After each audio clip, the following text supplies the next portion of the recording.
Bueno, en primer lugar, saludar a todos los asistentes, presentarme. Soy abogada en ejercicio con dedicación exclusiva y específica al derecho de familia desde hace 30 años, desde el año 81 que el legislador introduce la posibilidad de la separación o el divorcio en España. El divorcio costaba mucho trabajo, entonces había que pasar primero por la separación, de ahí hasta el año 2005, aunque ya hemos tenido lo que conoce la gente como el divorcio express, ha cambiado mucho la praxis de la profesión.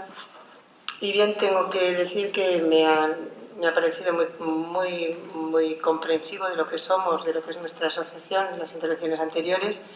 Yo pertenezco a SEMIP desde el Congreso, no fundacional, porque no me enteré. Si me hubiera enterado de que se fundaba precisamente en la ciudad donde yo trabajo, que es Sevilla, que se había fundado esta asociación, me habría involucrado desde el principio, porque vengo siendo testigo durante todo mi trabajo del sufrimiento de los niños en los procesos de los niños, de los menores, y de la manipulación que todos los operadores jurídicos, sin excepción, hacemos de su figura, invocando repetidamente el interés del menor, cuando a veces no está el interés del menor, el que estamos poniendo encima de la mesa.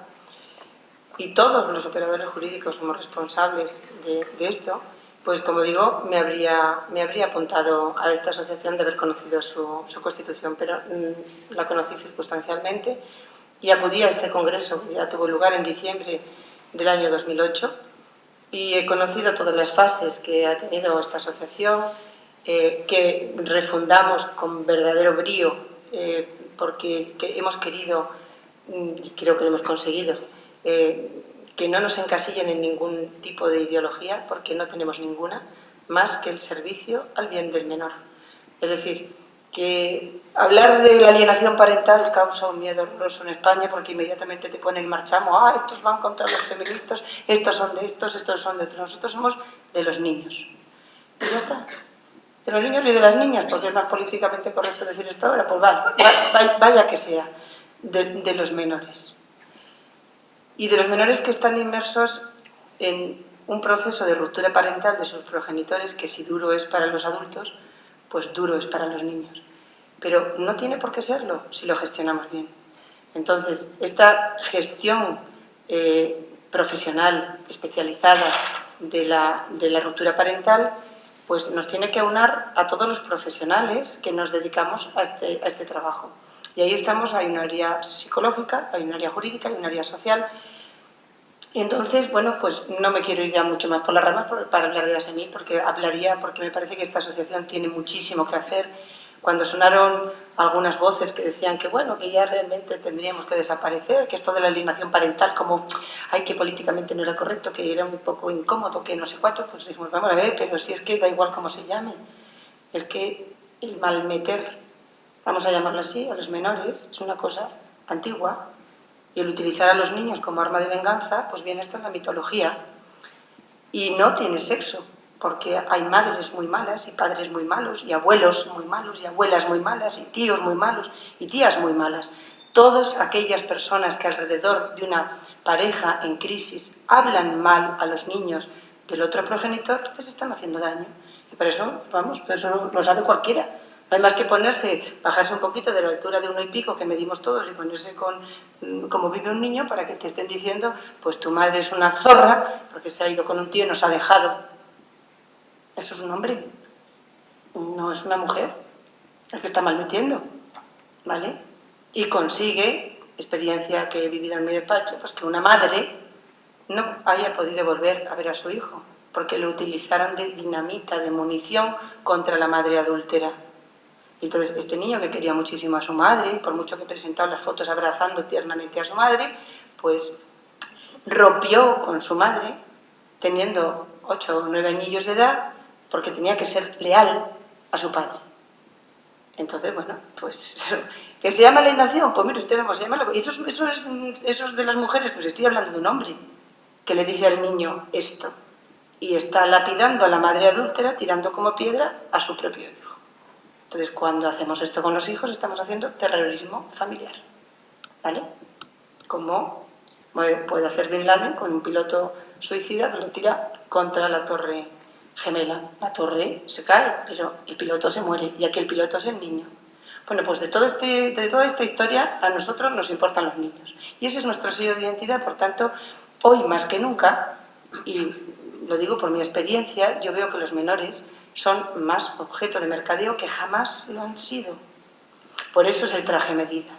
Ahora toca custodia compartida, y siempre lo digo, hay una custodia que no se paga alimentos. Oye, qué interesante. Bueno, pues, ¿es la mejor forma de custodia? Veamos caso a caso. Generalmente, pues sí, claro que sí. Entonces, a lo mejor tenemos que cambiar, que ya la excepcionalidad no es esa, sino que la excepcionalidad es la monoparental, pero no partamos nunca en derecho de familia de soluciones estandarizadas. No puede gobernar la ruptura familiar un ordenador de un juzgado, ni el programa Adriano, que diga ya una cosa y pone aplicado al caso de autos, y luego van y se nos confunden y ponen el nombre de una persona que nos estaba separando. Bueno, soy consciente que me dirijo a un auditorio de profesionales, porque evidentemente nuestra asociación es profesional, y son reflexiones, porque todos sabemos, y por tanto no voy a abundar y voy a entrar ya en lo que es el desarrollo de mi ponencia. Con esta introducción solo he querido decir por qué pertenezco a SEMIP desde el año 2008. Es verdad que hemos tenido desde el Congreso de Córdoba un tiempo en que hemos estado cambiamos el presidente, cambiamos un poco y nos refundamos, no sé, corrígeme si me equivoco, el año, Javier, en Madrid en 2013. Bien, pues de 2013 nació esta Junta Directiva, que ahora con el refuerzo de Granada en que apareció el terremoto Antón, que es como la llamo yo, nuestra vicepresidenta, porque es una persona con una capacidad de trabajo increíble, pues ha puesto en marcha esta jornada y nos pone en marcha a todos y nos hace trabajar a todos y nos hace oye, que hay que hacer, y está todo el día, y realmente estamos haciendo muchas cosas. La página web la tenéis a vuestra disposición para consultar. También tenemos la página web, gracias a Jorge, que no sé si está por aquí o vendrá mañana, está colgando noticias que nos importan a todos. Somos una asociación profesional que lo mejor que podemos hacer es intercambiarnos información y experiencia para que entre todos podamos juntos ver cómo mejoramos esto. Porque es una asociación científica, ¿verdad?, pero con vocación de no quedarnos estudiando. O sea, que sí, que hay que estudiar. Que el método científico es un método que está en las alturas, pero los niños no están en las alturas. Los niños están sufriendo día a día y nos están llamando. Por eso el cartel de las jornadas, a las que os invitamos a participar mañana, de la jornada sobre quién defiende al niño en este país, quién defiende el interés del menor, pues es eso, son unos niños de la mano yendo hacia el Congreso de los Diputados, porque se pueden cambiar las cosas. Y con esto entro en mi ponencia. Vale. El título de la ponencia lo pensé mucho. Y se me ocurrió un día, no sé por qué, pensando en los cambios legislativos, porque todos estamos de acuerdo que hay algo que cambiar, porque esto no funciona. Los niños sufren cada vez más, las rupturas tardan cada vez más, y evidentemente que la solución tiene que estar en la regulación legal de las rupturas, no tenemos otra forma. Es verdad que la primera, según venía en el AVE esta mañana de Sevilla para acá, se me ha ocurrido pensar, digo, a ver qué decía, porque no lo había leído, la verdad, confieso que lo he leído esta mañana viniendo para acá, la exposición de motivos de la última reforma legislativa. Y es curioso porque la exposición de motivos de la última reforma legislativa que atañe a los divorcios, que es la que se opera por la Ley 15/2005, creo que de 8 de julio, es curioso porque habla de prevención y habla de los menores y habla de patria potestad. Digo, caramba, ¿y esto cómo no me he dado cuenta yo antes para preparar la ponencia? Pero bueno, por lo menos me he dado cuenta un poco antes de llegar aquí. Y entonces me la he copiado aquí porque realmente tiene muy buena intención, es decir, que se ve que el legislador del 2015 que desculpabiliza el divorcio, porque hasta esa fecha el divorcio y la separación era culpable, es decir, que no se podía uno separar porque sí, había que establecerlo en una causa, en el incumplimiento de los deberes matrimoniales y tal, y el divorcio era culpable. Esa gestión del divorcio culpable convertía el contencioso matrimonial en una batalla bestial, donde unos ganaban y otros perdían. Teníamos que poner verde al contrario y también los niños salían tocadísimos. Bueno, pues bien. El llamado divorcio es la ley llamada de divorcio exprés, que es la ley del 2005, que es la última regulación grande de la ley del divorcio, En la exposición de motivos, que es donde el legislador nos dice, porque se han reunido unos cuantos señores, que normalmente de la universidad, y pocos abogados, la verdad, que se les consulta, pero no se nos hace mucho caso, que somos los que andamos con zapatillas por el juzgado todo el día. Pues, como digo, se reúne y dicen, oye, esto hay que cambiarlo, esto no va, la ley, esto no marcha. Y en la exposición de motivos de la ley, de la ley 15/2005 se dice realmente que los menores sufren. ¡Ah, caramba! Pues lo dice la ley de exposición de motivos, ¿no? ¿Y usted qué ha hecho para que no sufran en esa ley? O sea, que yo digo, bueno, ¿y ustedes qué han hecho? Y dice, hombre, hemos hablado de la mediación. Hombre, pues sí, mire usted, está muy bien. Se introduce en la ley de 2005 la mediación. ¿Y hace usted algo más? Pues mire usted, pues no mucho más. Digo que llegan a un acuerdo, porque la ley de motivos dice que hombre, que lo mejor es la corresponsabilidad parental, pero que lleguen ellos a un acuerdo y que establezcan la patria potestad, pues cómo la ejercen. Y no han hecho más, ¿vale? Pues esa es la asignatura pendiente. Entonces, he pensado mucho también para el desarrollo de esta ponencia, bueno, ¿cómo se llama el título? Porque yo creo que lo primero que debe hacer un ponente de cualquier conferencia, por pequeñita que sea, o entrañable, o como estamos aquí todos reunidos en una yo quiero que esto sea una tormenta de ideas que luego pongamos en común, bueno, pues vamos a fijarnos en cuando el legislador habla de prevención. Oye, tenemos una ley preciosa para fijarnos, el legislador laboral. Prevención de riesgos laborales. Oye, qué bien. Bueno, ¿y qué es la prevención? Pues entonces ya se va uno a mirar, hoy, ¿qué es la prevención? Pues la prevención es preparar con antelación lo necesario para un fin, anticiparse a una dificultad que estoy leyendo o prever un daño. Muy bien. El artículo 4.1 de la Ley de Relaciones Laborales habla de prevención como el conjunto de actividades o medidas adoptadas con el fin de evitar o disminuir los riesgos derivados del trabajo. Bueno, pues los traspolamos a lo nuestro. Entonces decimos, no, vamos a ver qué conjunto de actividades o medidas podemos hacer para aminorar unos riesgos cuya posibilidad estamos viendo. Bueno, ¿y qué es un riesgo? Bueno, pues un riesgo, la ley de prevención de riesgos laborales, vuelvo otra vez a decir lo mismo, habla de riesgo laboral como la posibilidad de que un trabajador sufra un determinado daño derivado del trabajo. Bueno, generalizamos lo que es el concepto de riesgo, es la posibilidad de que cualquier persona sufra un daño. Vamos a hablar de los riesgos de los menores. Pues es curioso porque hay una concepción muy concreta del riesgo, de este riesgo del que estamos hablando, que define como riesgo la vulnerabilidad ante un potencial perjuicio o daño de las personas. ¿Conocemos alguna persona más vulnerable que un menor? ¿Verdad que no? Bueno. Y ahora el título de la ponencia dice prevención jurídica.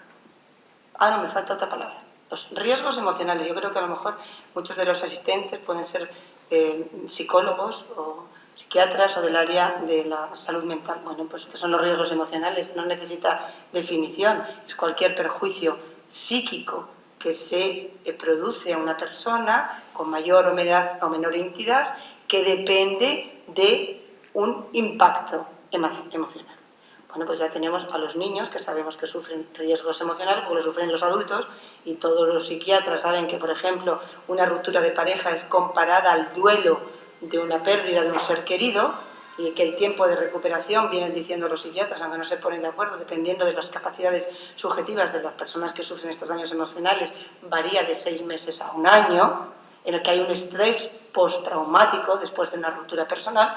Bueno, pues en el niño, no sé si los psicólogos que hablarán después podrán definir este riesgo emocional.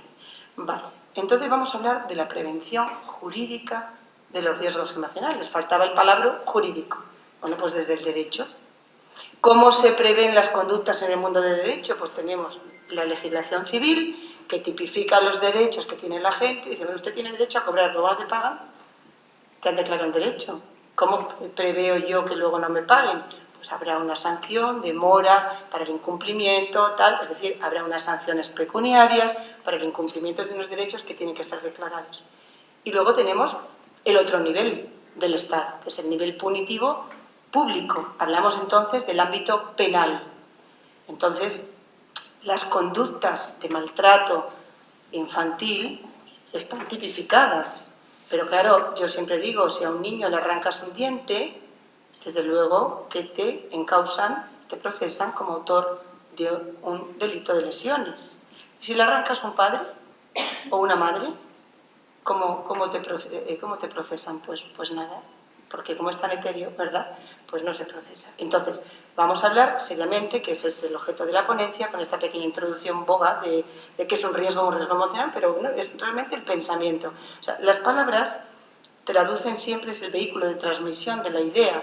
Entonces, la prevención de riesgo emocional, de los daños emocionales de los menores inmersos en la crisis de pareja, que es el objetivo de nuestra asociación, se puede prevenir desde el derecho.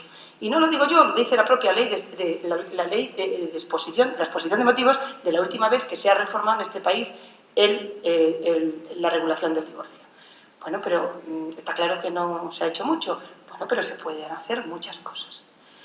Entonces, particularmente la ponencia, o sea, evidentemente, desde mi punto de vista, y creo que todos los que estamos aquí compartimos la idea de que hablar mal a un niño del otro progenitor es hacerle un daño moral importante.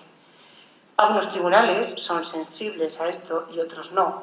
Yo, por ejemplo, comento algo que a veces mueve a la gente, cuando lo comento en ponencias o en conferencias, mueve la risa y digo, la sonrisa se nos hiela a continuación.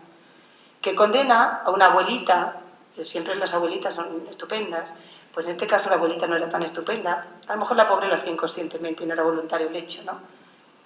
Pero con razón o sin ella, cuando un señor, cliente, da igual, un señor X, llama por teléfono para hablar con su hijo menor, la abuelita coge el teléfono y dice, Juanito, que te llama tu puñetero padre. ¿Vale? La gente se ríe, pero ese niño está viviendo ese ambiente.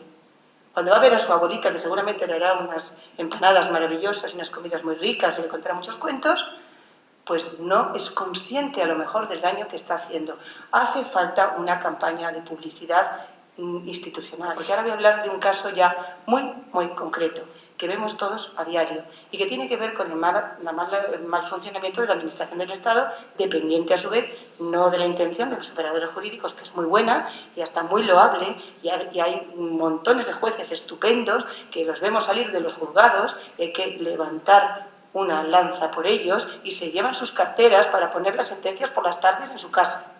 Cuidado con eso, dicen, que los funcionarios, no, que trabajan mucho y con pocos medios.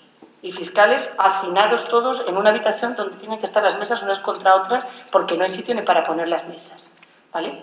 Bueno, pues en esta Administración de Justicia que tenemos, resulta que desde que una familia entra en crisis con esos niños pequeñitos que pueden estar oyendo a esa abuelita que lo hará, vamos a querer que no, o ese tito o esa tita, o cuando no el padre o la madre hablan mal del otro, eso está sin regulación a lo mejor durante 8, 9, 10, 12, 15 meses. 15 me estoy pasando, creo. Pero bueno, la ley dice 10 días. La ley dice 10 días. Yo no conozco a nadie que consiga una comparecencia de medidas provisionales en 10 días. Es que no existe. No anda por el mundo eso. Entonces, tenemos una situación de falta de regulación legal. Y ahora dicen, bueno, no, y los derechos, los niños tienen unos derechos a ver a su padre y a su madre, que están reconocidos, entran dentro de la patria potestad. Bueno, vamos a ver, la patria potestad, ¿qué es la patria potestad? Sois profesionales, no voy a entrar a esto, ¿no? Pero la patria potestad y la guardia y custodia forma parte dentro de la guardia y custodia está dentro de la patria potestad. Vale, entonces los niños son titulares de un derecho inalienable a relacionarse con todos sus familiares y allegados. Y no lo digo yo, lo dice el Código Civil. Lo dicen nuestras normas sustantivas que son de obligado cumplimiento. Amigo, pero es que el derecho penal no entra hasta que no esté regulado esa relación de ruptura parental por una resolución judicial. Entonces, claro, tenemos un código penal que castiga las infracciones criminales. Los delitos son infracciones, esto lleva en la facultad, voluntarias, típicas, culpables y punibles. Vale, la voluntariedad, pero tienen que ser típicas. Típica significa que tiene que haber en el Código Penal, que es nuestro precepto penal sustantivo punitivo, un tipo penal que defina la comisión de un delito o falta. Infracción criminal es tanto la falta como el delito. El delito tiene una repercusión diferente y la falta, pues también. Bueno, pues aunque sea como falta, mire usted, vaya que sea como falta, porque hay un efecto disuasorio.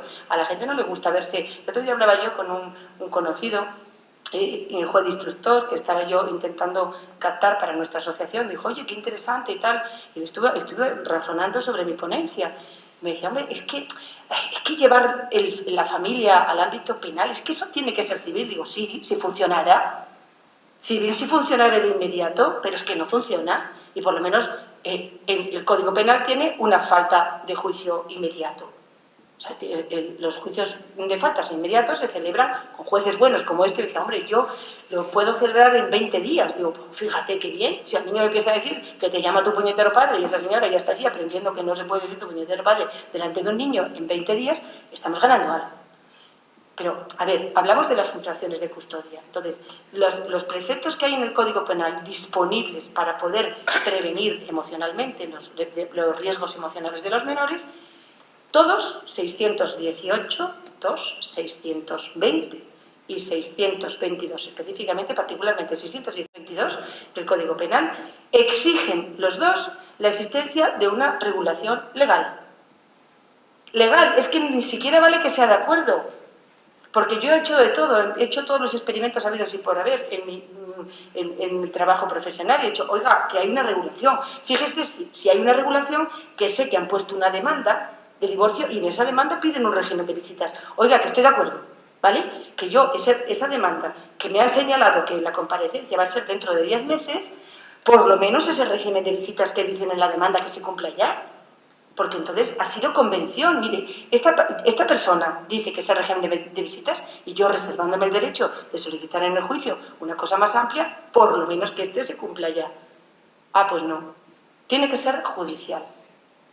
¿Vale? Tiene que ser judicial. Y aunque yo he mandado a un notario, que lo he mandado, a una señora que lo he mandado a su trabajo diciendo, mire señora, he recibido su demanda, pero no me han señalado las medidas provisionales hasta sabe Dios cuándo. Por medio está el verano. Como usted dice en la demanda de medidas provisionales que está usted de acuerdo que los niños estén con mi cliente durante la mitad del verano y como empiezan las vacaciones, pues mire que lo voy a recoger al colegio. ¿Vale? Y me los voy a llevar, porque usted está de acuerdo y yo también. Y como ejercemos la patria potestad conjuntamente y un juez todavía no lo ha decidido, lo vamos a decidir por decisión judicial. Usted lo plantea ante el juzgado y yo lo acepto.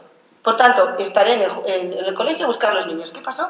Que la señora sacó del colegio a los niños una hora antes y se los llevó fuera de la ciudad, en paradero desconocido. ¿Vale? Mi cliente por toda España buscando a los niños. ¿Vale? No los vio aquel verano. Aquello no fue nada. ¿Vale? Entonces yo lo que quiero es poner en conocimiento que esta asociación que aglutina profesionales está bien para que nos intercambiemos ideas. Yo, las que os estoy diciendo, no me han servido para nada. Pero bueno, para por lo menos decir hasta ahora lo que yo veo que se puede hacer. Entonces, el 622 es la infracción de custodia y el 618 del Código Penal es la infracción del régimen de visitas. Bueno, pues ni como una ni como otra. Entonces, yo he puesto otro experimento. He dicho, bueno, vamos a ver. Vamos a ver. El bien jurídico protegido por el delito de coacciones. El delito de coacciones se tipifica en el Código Penal como la conducta de aquel que impide el ejercicio a otro de un derecho. Vale, pues bien. Y hay en su comisión como delito y en su versión como falta es el 620. Pues vaya que sea un 620. ¿Por qué? Porque el bien jurídico protegido es el derecho, no el del padre. Además, nunca recomiendo que digan eso porque entonces nos ven fatal. No, el derecho del niño. Que es que esos niños a los que se llevaron ese verano del que os estoy hablando y se los llevaron a la otra punta de España, hasta que los encontró mi patrocinador, y por supuesto no puedo verlos, más que de lejos, ¿vale? Pues puedo deciros que hoy tiene la custodia compartida, gracias a Dios. Pero vamos, desde entonces hasta eso han pasado 2 años. Pues esos niños se les está impidiendo el ejercicio de un derecho que tienen a relacionarse con sus padres. Por tanto, la conducta es típica, pero los tribunales no la ven. Entonces yo os digo que mientras esto cambie, insistir en esta vía.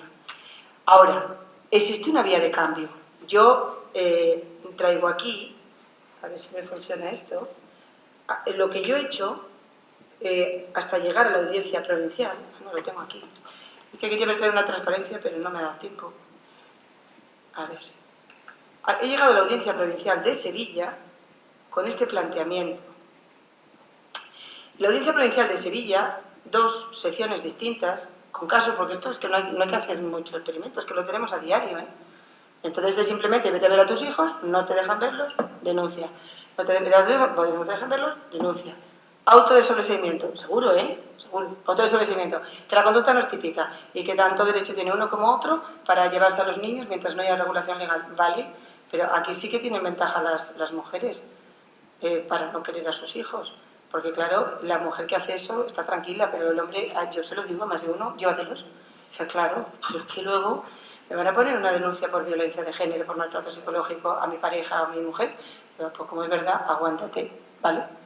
Y vamos a poner las denuncias, a seguir poco a poco, pasito a pasito, que es como se va haciendo el derecho de familia, pasito a pasito, pues vamos a poner esta denuncia. Y ponemos la denuncia, y cuando tenemos 3, pedimos la acumulación, y entonces el juzgado dice que ya está bien, que ya se lo hemos archivado, vale, muy bien, pues archívemelas usted todas. Y a la Audiencia Provincial, bueno, pues por este camino yo he llegado ya en 2 ocasiones a dos secciones de la Audiencia Provincial de Sevilla.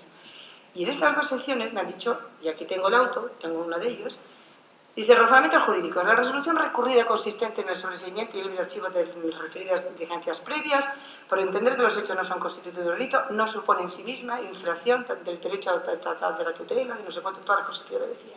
Voy a entrar en el caso de auto, me habla del Tribunal Constitucional y tal. Y dice, el auto recurrido, que decreta el sobreseimiento provisional y archivo de la causa al considerar que los hechos no son constitutivos de infracción penal, ante la inexistencia de resolución judicial que establezca el régimen de visita respecto a los hijos menores habidos en el matrimonio, efectivamente entendemos que para que exista dicha infracción penal, dice la Audiencia Provincial, sección 3ª, es decir, incumplimiento del régimen de visitas del artículo 618 y 622, habla también de la custodia, es necesario que conste resolución judicial en que se establezca el mismo. El apelante, que soy yo, mi cliente, alega en su recurso que la conducta de la denunciada resulta incardinable, cuando menos, en una falta prevista del artículo 622. El artículo 622 habla de la custodia. Bien, la custodia es una facultad que entra dentro de la patria potestad. La patria potestad le corresponde desde que el legislador en el 81 la cambió, porque antes era ejercida, curiosamente, históricamente, era ejercida prioritariamente por el padre y subsidiariamente por la madre. Y ya en el año 81 esto se cambia porque realmente era una función que desempeñaba incluso a la inversa. Las madres estaban más en los niños en los colegios y los padres. Es que ha cambiado mucho. Es que el derecho de familia tiene que ver mucho con la ideología. Antiguamente una mala madre al efecto de custodia se veía hasta su historia moral y se salía con hombres, no sabía, claro, eso no. Y un buen padre es el que traía dinero a casa y la mujer era la que estaba en casa y dejaba su trabajo para atender a los hijos. Yo no, o sea, es que realmente es que la sociedad ha cambiado y el derecho a veces da respuestas desacompasadas y este es un caso en que los niños están sufriendo. Entonces, sigo diciendo lo que me dice la Audiencia Provincial, que claro, lo que me dice es lo que ya no sé lo que me va a decir. Dice que realmente una falta, dice, y añade que muestra su conformidad con la consideración de que la conducta de la misma no puede ser encuadrable en el 618.2. Digo, claro, y usted, yo ya hasta acepto que el 618 no, 2 no, porque dice cuando hay una regulación legal, pero ¿y el 622? Que el 622 es la custodia, y la custodia pertenece a los 2 progenitores por igual, y la señora con ocasión de la ruptura se me apropia de los niños y no duermen en casa. Pues está realmente que es un 622. Pues dice que no, porque no existe regulación sobre el régimen de visitas. Dice, además, el recurrente alega que los hechos pudieran encuadrarse de tipos más graves. Yo ya digo, por decir, digo de todo, ¿no? Como delito de abandono de familia, coacciones a menores, falta referida a infracción de custodia, en el 622, o bien una vejación injusta de carácter leve del 620. No obstante lo anterior, el recurso debe ser igualmente desestimado, así me lo dicen, los hechos en ningún caso podrían ser constitutivos de una falta del 622, pues al igual que en el caso anterior, el precepto castiga al que infringe, y esto es verdad, el régimen de custodia de los hijos menores establecido por la autoridad judicial o administrativa. Es decir, dicho precepto también requiere que el régimen de custodia esté establecido previamente. Bueno, esto es lo que dicen los tribunales. En cuanto al resto de los delitos a que alude el recurrente, en concreto el delito de abandono de familia, no se den los requisitos, la acción no dinámica comisiva consiste en el incumplimiento de los deberes de asistencia, bueno, de asistencia moral a los hijos.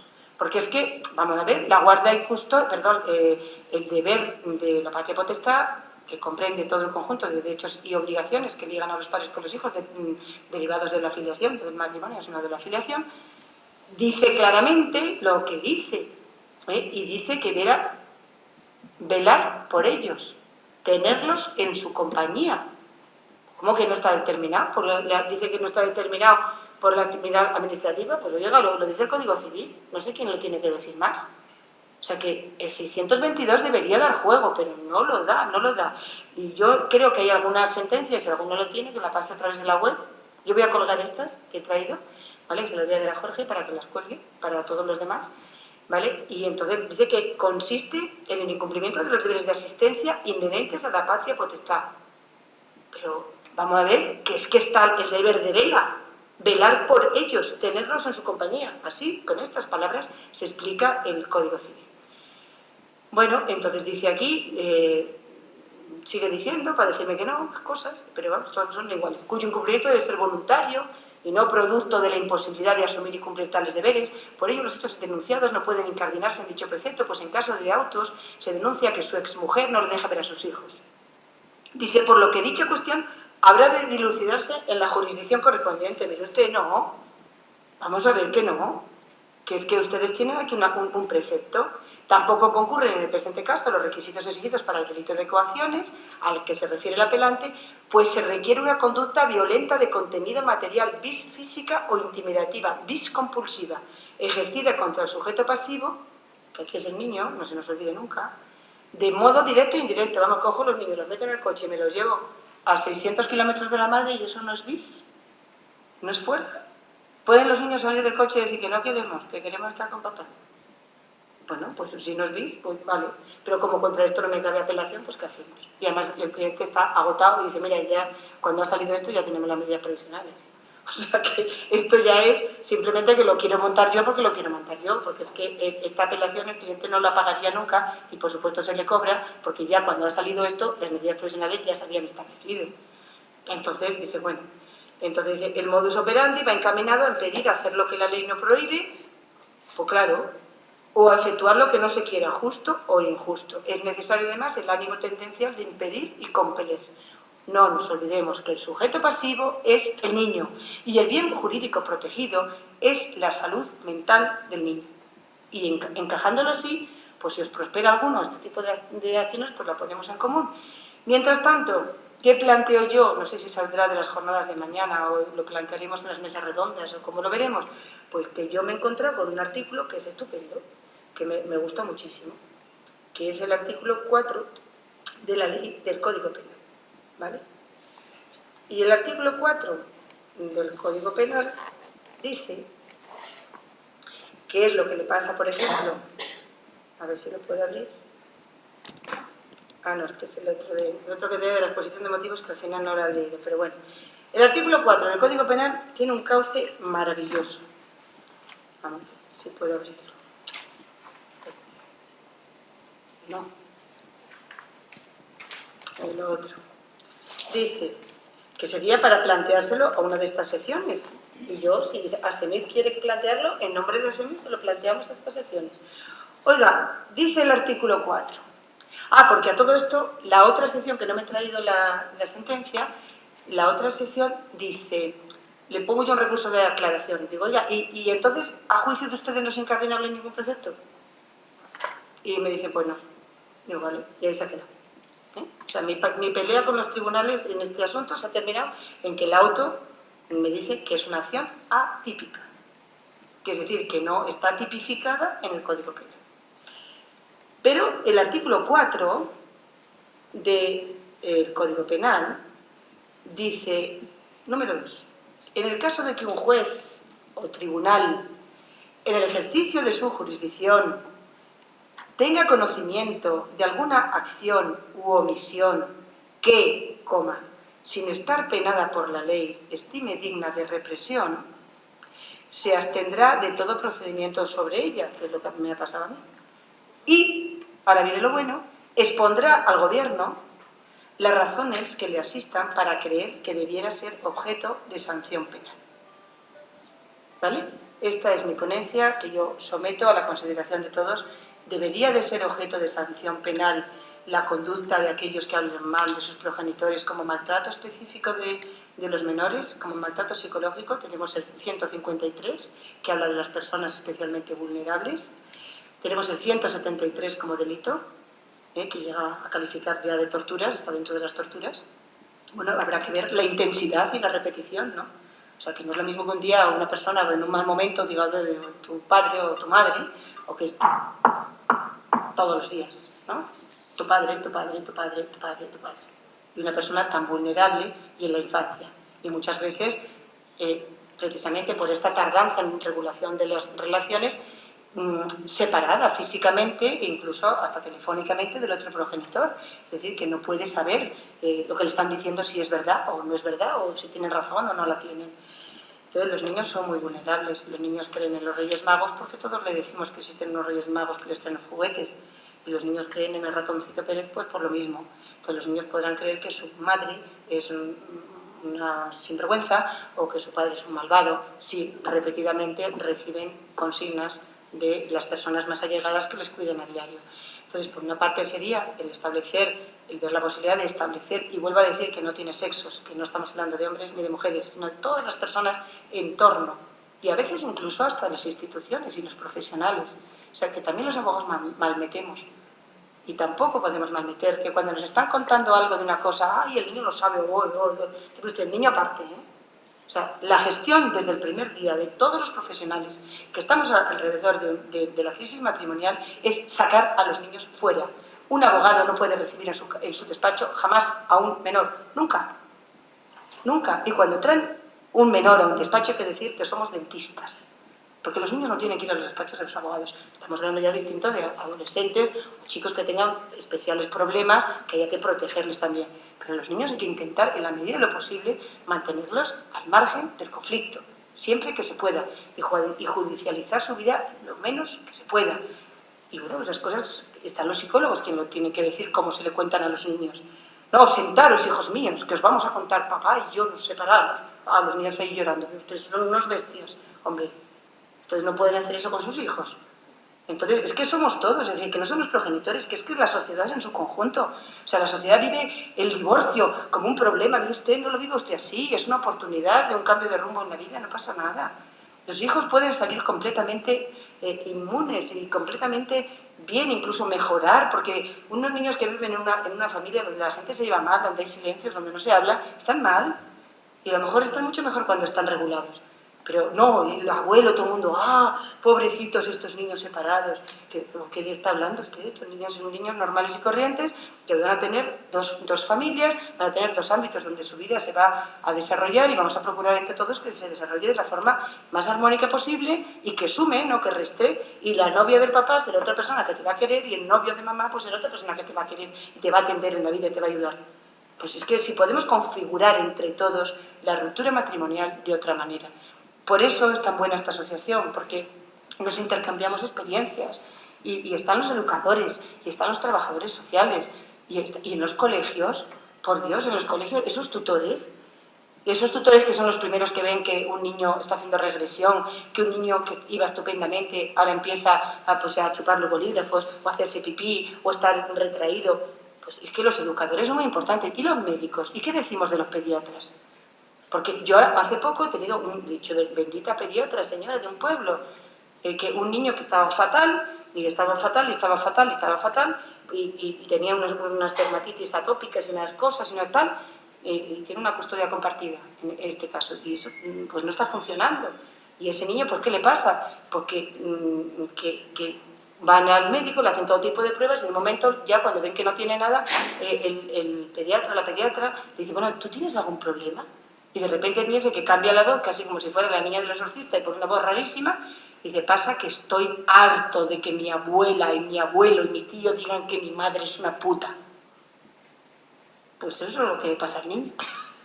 O sea que, perdón por la expresión, pero estaba diciendo lo que dijo el niño y se quedaron todos helados. Este médico ha dado un parte de lesiones al juzgado. No estamos acostumbrados a ver eso, pero hay que sensibilizar a la sociedad. Un parte de lesiones. Ese niño está mal, porque le están hablando una semana sí y una semana no. Le están hablando en el entorno de la otra familia, porque el padre debe ser una excelente persona, pero le deja el cuidado de su abuela y la abuela le está poniendo al niño en la cabeza con un bombo, diciéndole que su madre es una tal y es una cual porque ha dejado a su padre. Y el niño está que revienta. Entonces, bueno, esa señora a lo mejor no lo hace sabiéndolo. Hay que educarla. Y hay que educar a la sociedad, y hay que hacer campañas de publicidad, de prensa, de que todo el mundo se entere que los niños hay que cuidarlos, que son nuestro futuro y que son la sociedad de este país, que tendremos en el futuro y que cada vez hay más divorcios y entonces cada vez vamos a tener a gente de mayor más zumbada. Son niños que tienen que vivir, coexistir en su vida, tienen que desarrollarse en dos ambientes que no pueden comunicar. Entonces luego vienen, y eso que me lo dirán los psicólogos, y ya termino, que luego vienen trastornos importantes en la etapa adulta, llegando hasta desdoblamientos de personalidad, por haber vivido desde pequeño en una familia diciendo una cosa y en otra pues la contraria. Es una oferta para la reflexión. Os invito a todos, si os gusta este proyecto, que os apuntéis. Sois todos profesionales que habéis venido, supongo que os ha gustado esto, que tenéis interés, y hace falta gente que quiera venirse un jueves a ver de qué va esto. Significa que tenéis mucho interés y bueno, pues estaremos encantados de que nos ayudéis a seguir sumando. Nada más, muchas gracias.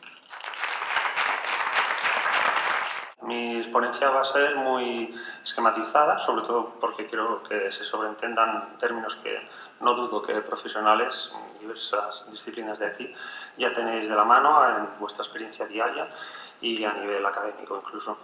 Entonces, primeramente, mi trayectoria personal pues, viene desde la psicología, licenciado.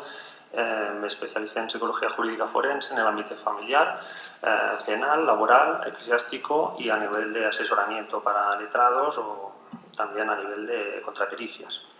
A partir de ahí pues, tuve la gran suerte de pertenecer a un grupo adscrito al juzgado de Lleida, en Cataluña, de psicólogos y trabajadores sociales que emiten informes. Y estuve unos 4 años aproximadamente y algo más. A partir de ahí, bueno, mi idea inicial y vocación al respecto era poder llevar a cabo un proyecto personal de un centro especializado en psicología jurídica y sobre todo en menores y en entornos de familias en ruptura, ya más judicializada o menos. Bueno, eso ya según en cada caso, ¿no? Y a partir de ahí, bueno, en mi especialización, en mi vocación en el curso de esta tarea, pues vas conociendo ámbitos, te vas formando y vas conociendo entornos como el en el que ahora nos encontramos y es muy rico y en el que quise formar parte a partir en torno del 2008, ¿no? Bueno, os voy a hablar de la problemática y añado, ¿no? Y dificultades, ¿no? Con limitaciones. Son sinónimos que van a englobar un poco aspectos que nos llevan a la tarea a confrontarnos a nosotros mismos, sobre todo, y desde el aspecto en concreto, en mi caso, que expongo como psicólogo jurídico forense en el ámbito de familiar y en contextos de relaciones de padres que se están deteriorando, con conflictos, en conflicto y demás. Ya iremos viendo. ¿Por qué problemáticas? Porque son temas que atentan sobre la integridad, sobre todo emocional, de los menores. ¿Por qué dificultades? También porque son tareas en contextos judiciales contenciosos y también situaciones novedosas constantemente, con lo cual ya hablaremos también de lo que conviene hacer al respecto, ¿no? Formarse, especializarse, actualizarse y tener una mente abierta al respecto de no solo ver las deficiencias, sino de estar generando un motor de cambio al respecto de lo que es la intervención en sí, protocolos y mejorar esas actuaciones, dotándolas de la máxima cientificidad y también de aquellos parámetros cuanto más objetivos, imparciales y neutrales al respecto, mejor, independientemente de la relación contractual que tenga el profesional perito, venga de donde venga, si es a petición de un juzgado, de un equipo adscrito, de un turno o un listado de peritos de un juzgado, de una de las partes, de parte de una representación legal de una de las partes, o de ambas incluso, ¿no? Aunque menos habitual también en cuanto a la privada, ¿no? Quiero diferenciar muy bien todo esto porque yo voy a exponer estas dificultades, estas problemáticas no vinculadas a generar y en lo que pueda interpretar cualquier persona que estamos aquí ahora de lo que es un equipo psicosocial adscrito más como comúnmente, sino que un informe psicosocial ya venga de donde venga, es un informe psicosocial y son aspectos que va a valorar tanto el psicólogo venga de donde venga, aspectos sociales como aspectos psicológicos en los informes, ¿no? Estos elementos a valorar, y por ello de ahí se desprende el término psicosocial, son tanto evaluaciones de capacidades, de competencias de los integrantes y miembros de ese núcleo familiar. Importante y recalco, núcleo familiar y no solo ceñirnos, como suele pasar a veces en según qué casos, o nos encontramos con informes, que se ha valorado solo al progenitor o solo a la progenitora o a los dos solo y falta ver a los tíos o a los abuelos, el núcleo, como acabas de comentar, y se nos escapa una información súper valiosa, ¿no? Aspectos psicosociales, pues eso, ¿no? Capacidades, competencias, necesidades del menor integrales en todos sus ámbitos. No solo atender, y se peca evidentemente de atender, no se peca por atender, pero se peca por desatender más la faceta emocional del menor, porque aparte a nivel de intervención pericial psicológica tiene sus particularidades que más adelante comentaremos. Pero evidentemente tendremos en cuenta todos los aspectos que ya se darán corroborados por coordinaciones con profesionales, ¿no? Es decir, aspectos sanitarios, escolarización, cubrir necesidades básicas, alimentos, una operación quirúrgica, cualquier aspecto. Y la gran descuidada, ¿no? La área emocional. Y quiero remarcar descuidada, aunque no siempre, pero como para alertar, ¿no? Para que fijemos sobre este campo más atención, sobre todo todos los profesionales y en especial los psicólogos, ¿no? Forenses. Nos encontramos ante, bueno, una parte del derecho de familia que mejor los abogados van a poder explicar y que ya se ha explicado, pero que es cambiante continuo, con lo cual la tipicidad, ¿no? o sobre todo me ha gustado el concepto del agente jurídico, el menor es un agente pasivo al respecto, pero que el bien protegido era la parte emocional, la salud mental. Pues nos hemos de fijar allí los psicólogos forenses, ¿no? En esa parte emocional, en ese bien a proteger y que es cambiante en función del contexto, la dinámica familiar, las variables, en continuo cambio. Y ahí está pues, la complicación añadida respecto a otros campos del derecho, ¿no? Propuestas al respecto, voy a comentar también algunas, y ahora iremos ya más al grano también, pues cómo de hacer de todo esto una intervención más constructiva, reparando errores, ampliando, potenciando aspectos y demás. Funciones del perito, las más importantes, ¿cuáles son? Auxiliar al juez. No nos interesa para nada exhibir conocimientos ni tampoco omitir los mínimos indispensables para responder al objeto de estudio. Hemos de ejercer la psicología y dentro de la psicología jurídica forense y en concreto de familia como un acto de aclarar, ampliar y no solo ratificar, ya queda escrito, no. Hay que ampliar, hay que aportar conocimientos lo más actuales, científicos y que correspondan a una coherente respuesta de ese objeto de estudio, ¿no? E incluso a veces algunos objetos de estudios planteados por los jueces se quedan o cortos o se sobrepasan, pero bueno, hay que responder y si hay que ampliar, se añade, porque es relevante para el estudio. Hay que tener esa mente abierta en el sentido de que hay aspectos como los abuelos o facetas que a lo mejor no se tienen en expediente judicial y aparece de repente como una seta en el bosque, ¿no? Mira, había un trastorno que no teníamos conocimiento y esos documentos se han ido guardando. Coordinémonos con esos profesionales de todos los ámbitos, ¿no? Tutores, escolares, profesionales que intervienen y demás. El objetivo central va a ser, independientemente de la relación contractual, el interés superior del menor. En cualquier profesión hay un marco ético, el nuestro ha de estar contemplado desde la actitud de conocer qué marco ético, profesional y deontológico nos está incumbiendo, no permanecer pasivos y ajenos a eso.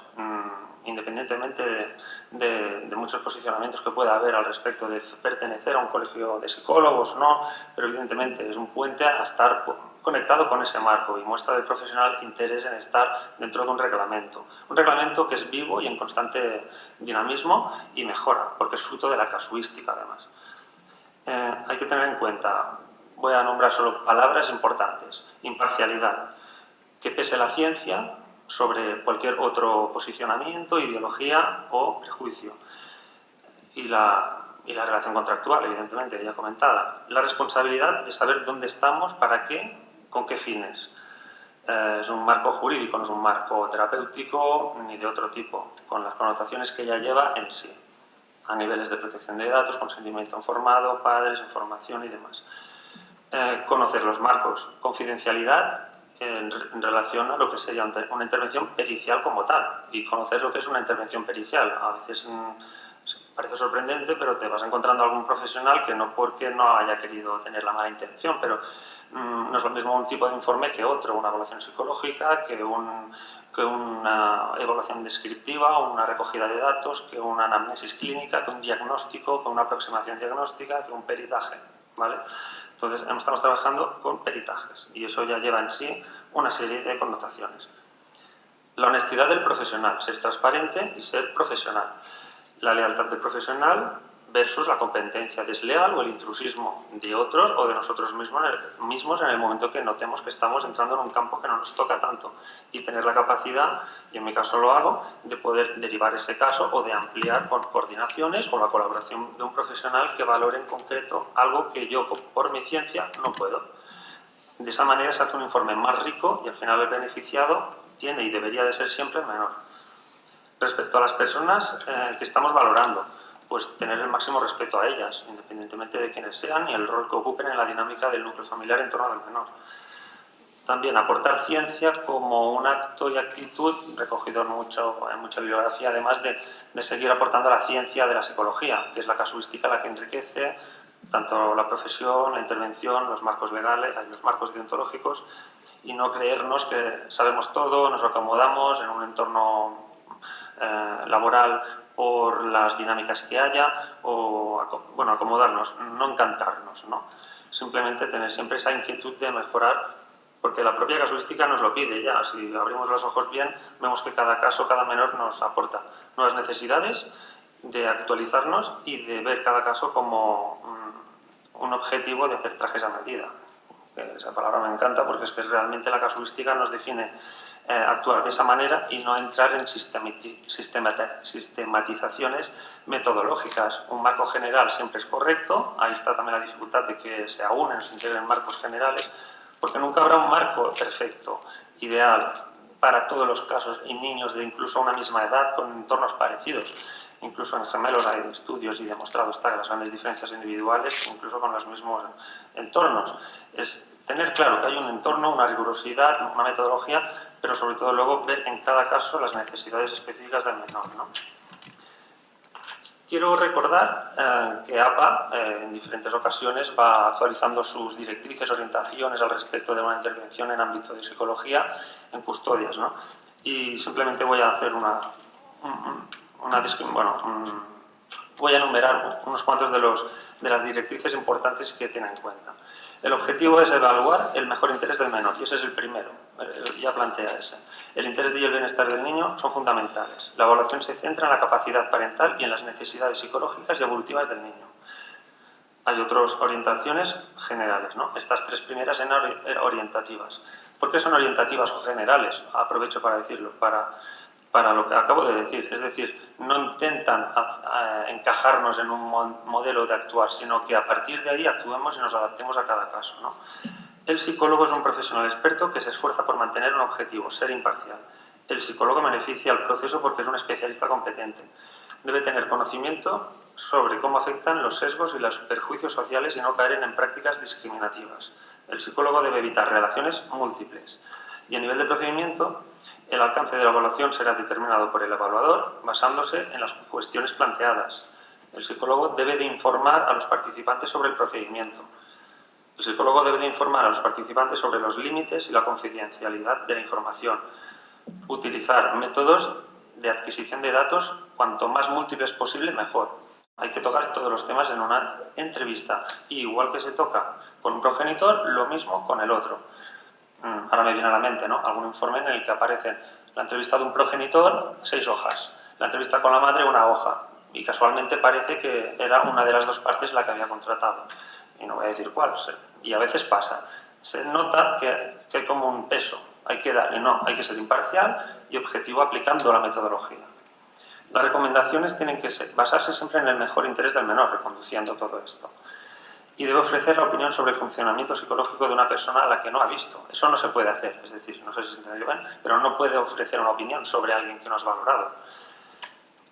Y evidentemente el tema de honorarios, registros escritos, hay que formalizar cuanto más mejor para dar esa virtud de la psicología como profesión correcta y en concreto sobre el ámbito forense.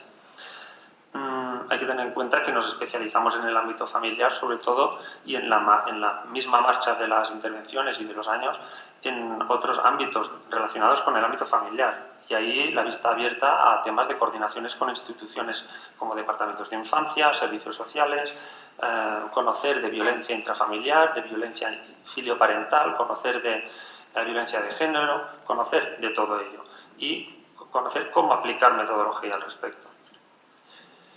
Hablo muy rápido, lo siento, pero es que quiero que entre todos los temas y si no, pues podremos comentar cualquier duda y si se nos permite, pues haremos alguna incisión más en algún otro tema. ¿Tiempo que tengo? Bueno, para saber, así yo me gestiono. Bien. Vale. El contexto de ruptura. Nos interesa más saber que los menores han de estar en cuenta. Viven procesos paralelos o simultáneos en, a lo mejor, Departamento de Justicia, Departamento de Infancia, un tema de tutela, una familia de acogida o familia extensa, perdón. Ya entraríamos en preadoptivos y demás, eso ya no. Pero, es decir, menores que están en una dinámica de padres con conflicto e interferencias parentales pueden estar vistos, radiografiados desde distintas entidades de la institución pública.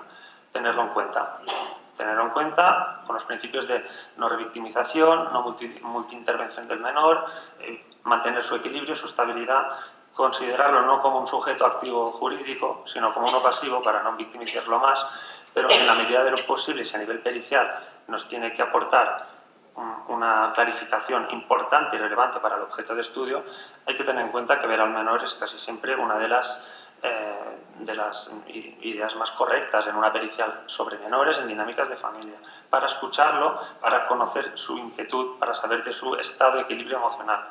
Sobre todo eso, esa parte de propiedad a nivel legal, ¿no? De salud mental, cómo lo vemos. Y atribuir al menor lo que se viene luchando hace mucho y hace poco también se ha ido haciendo más palpable en los medios, ¿no? Que es el menor es un agente activo social y un agente activo dentro de la sociedad, independientemente de su edad. Hay que conocer, hay que escucharlo. Pero eso no es lo mismo que darle un poder, atribuirle un poder decisorio, independientemente de las connotaciones legales que pueda tener. Pero hay que tener en cuenta toda esa dinámica, no confundir una cosa con la otra. Problemáticas que nos encontramos con los menores. Dinámicas disfuncionales, acompañamiento emocional del menor hacia uno de los dos progenitores.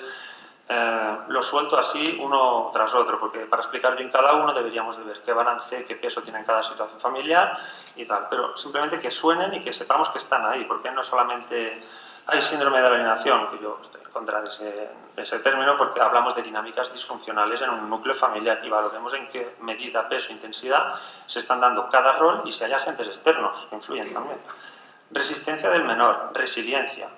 Importante, voy a recalcar que desde el ámbito del derecho muchas veces me encuentro informes, contrainformes, o yo tengo que hacer una contrapericia, por ejemplo, pues que con un mismo dato descriptivo objetivo de que el niño hay resiliencia, se está valorando como una capacidad de que el niño va muy bien, es un campeón, va a poder tragar con todo, y eso le da continuidad, estabilidad, pero por tanto continuamos igual, no hay que alterar, vale, pero no se está valorando que quizá y hay que cotejarlo y descartarlo para luego decidir mejor si esa resiliencia llevada a término a largo plazo le va a ser repercusiva negativamente, en tanto que no solo fijarnos en la apariencia de parece que está adaptado, estable, continuidad es lo mejor. No, a lo mejor continuar así estamos poniendo a prueba esas capacidades del menor que las vamos a desbordar, ¿vale?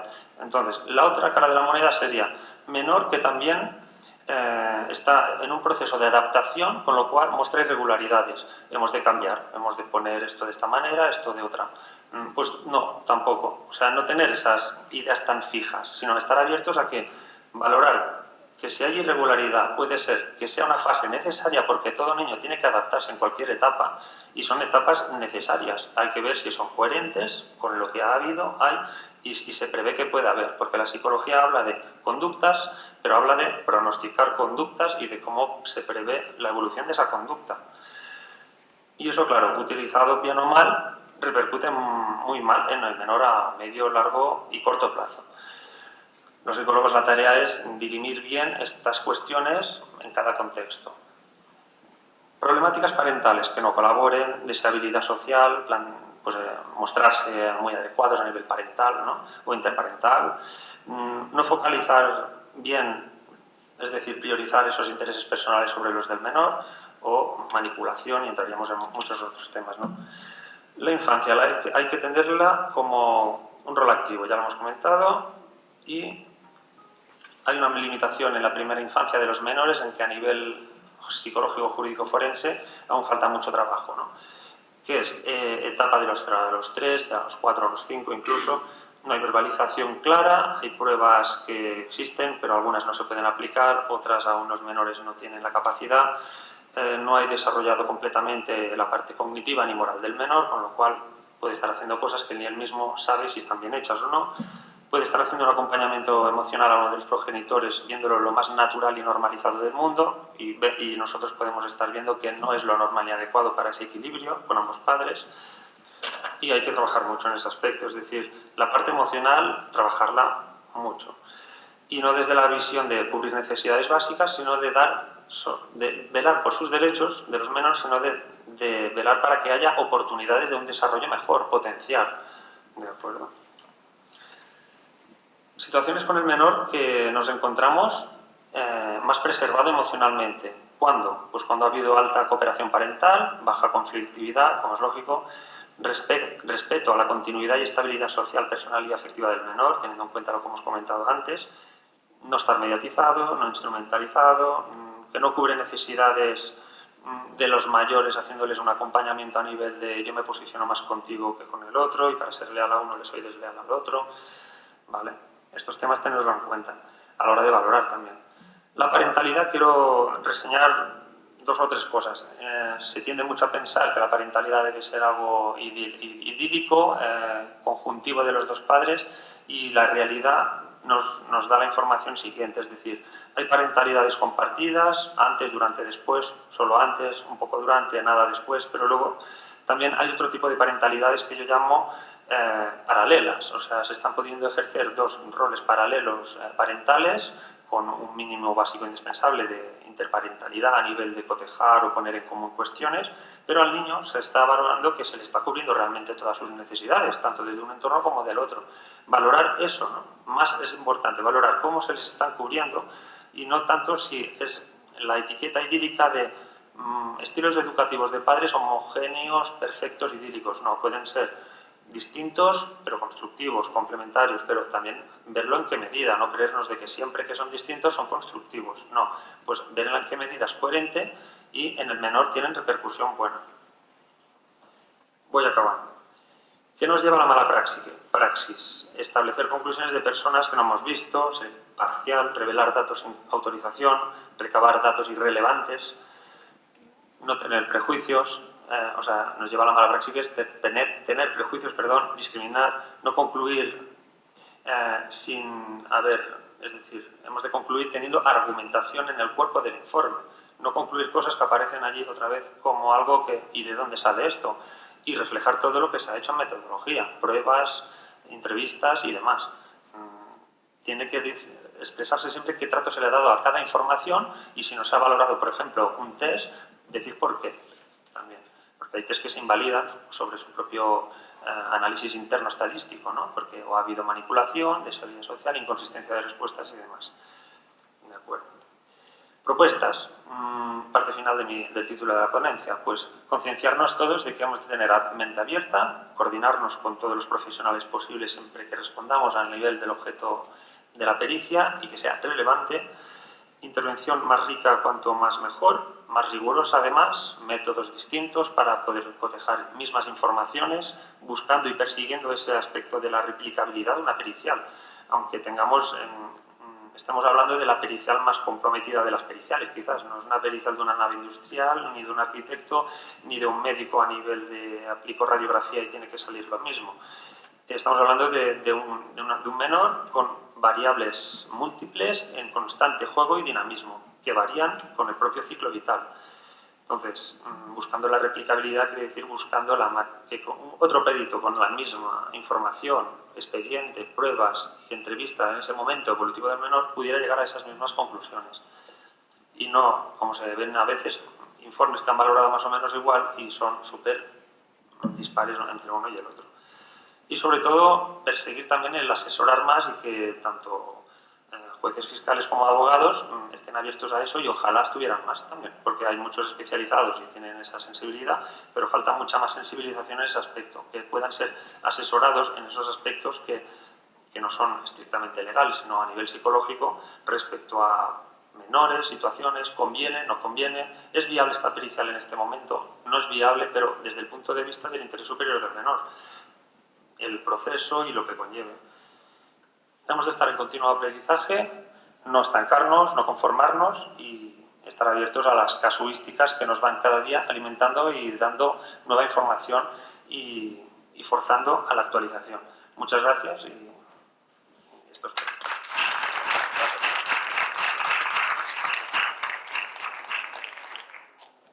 Entonces voy a hablaros un poco de la regulación, de cómo se defiende al menor en la Unión Europea y por qué ASEMIR tiene, entre sus objetivos, mucho interés en proyectarse también a nivel internacional, no solamente en un ámbito nacional. Entendemos que, bueno, todos sabemos, la sociedad a nivel familiar en los últimos años ha cambiado y estamos prácticamente ante un modelo de familia desconocido. Nos encontramos con familias reconstituidas, con medios hermanos, a los que de alguna manera hay que conjugar en una segunda separación, para que no se produzca una separación completa de los hermanos. Y hay que traerles al procedimiento judicial de una segunda separación y muchas veces los jueces ni siquiera los consideran a esos primeros medio hermanos parte del proceso, en fin. Nos encontramos con estos tipos de familias distintos a los que necesariamente tenemos que ofrecerles una respuesta y a nivel legal pues es muy complicado. Pero es que además la legislación en España, ahora pasaré a Europa, pero en España pues es, como sabemos, distinta a las distintas comunidades, lo cual pues es un poco injusto para los niños que en función de donde sus padres hayan querido fijar su domicilio y de donde hayan decidido separarse, pues tengan un futuro u otro. O sea, no puede ser que en comunidades exista una normativa que contempla la custodia compartida como norma preferente y en otras no. En fin, esto dificulta mucho el trabajo y además pues, para el ciudadano de pie pues es una inseguridad también pues tremenda, ¿no? Entonces, la comisaria de Justicia de la Unión Europea esto lo viene observando y urge que se unifique una normativa y que la legislación comunitaria a nivel matrimonial pues sea la correcta y que proporcione una correcta respuesta a estas situaciones que además pues los matrimonios mixtos, por ejemplo, que se vienen dando con muchísima más frecuencia que en el pasado. Esto hay que resolverlo porque cuando un matrimonio mixto de distintos países se separa, pues muchas veces uno de ellos vuelve a su país. La legislación aplica a ese menor y cómo se va a defender a ese menor. Evidentemente los países tienen que trabajar juntos, la legislación de los países y la justicia de cada país necesita trabajar junta porque si no, pues ahí nos encontramos un poco con mucha problemática. Entonces, ASEMIR piensa que es muy importante que no nos quedemos pues, aquí en España, sino que también tengamos una proyección internacional.